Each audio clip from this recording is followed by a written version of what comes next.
আজকে পুকুরে দিলাম অ্যাজোলা, যা পুকুরের মাছের জন্য একটি প্রাকৃতিক খাবার। আসসালামু আলাইকুম।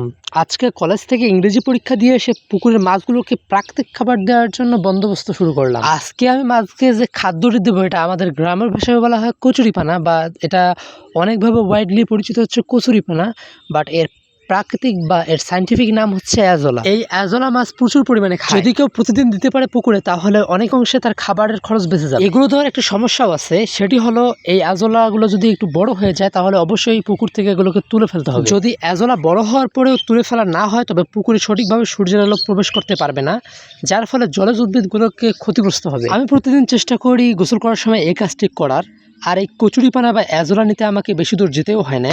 আমাদের পুকুরের পাশের জমিতে যথেষ্ট পরিমাণে আছে। প্রথমে চেষ্টা করছিলাম আম্মুর ওড়না ব্যবহার করে কাজটা করার, বাট এটা হয় নাই। আর এর কারণ হলো জমিতে বর্তমান যথেষ্ট পরিমাণে পানি নাই, আর যেটুকু পানি দেখতেছেন এটা হচ্ছে বৃষ্টির পানি। অবশ্যই হাল ছেড়ে দিয়ে বুর আর ছাঁকনি নিয়ে আসলাম এই কাজ করতে। আমি যে পদ্ধতিতে করতেছি এখন, এটি যদিও সময় সাপেক্ষ, কিন্তু এটা মাছের অনেক উপকার হয়, তাই এটা করছি। কিন্তু এরপর চেষ্টা করব একটা বড় জায়গায় যাওয়ার, সেইখানে জাল ব্যবহার করে এগুলো আনার, কারণ তখন সময়টা একটু কম লাগবে। আর এগুলো এত পরিমাণে খায়, দেওয়ার সাথে সাথেই শেষ হয়ে যাবে। কালকে দেখবেন একদম নাই হয়ে গেছে।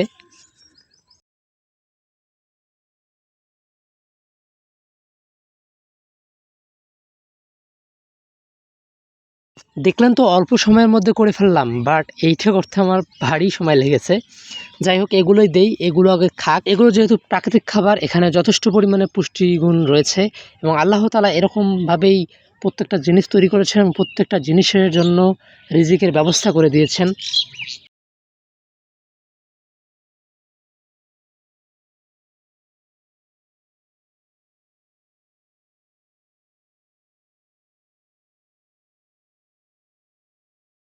কাজ করতে করতে দেখলাম আমার ট্যুর পার্টনার চলে আসছে, তো তার সাথে কিছু খুশ গল্প করলাম, এবং সে কিছুদিনের মধ্যে নাকি ঢাকা যাবে, যার ফলে আমাদের আর ট্যুর দেওয়া হবে না একসাথে। এবার আমার পরীক্ষার জন্য তেমন ট্যুর দেওয়া হয় নাই, যেটুকু প্ল্যান করছিলাম সেটুকুই এক্সিকিউট করা হয় নাই।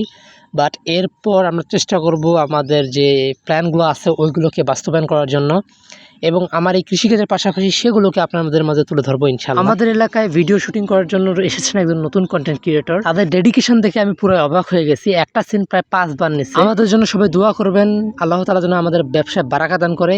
আসসালামু আলাইকুম।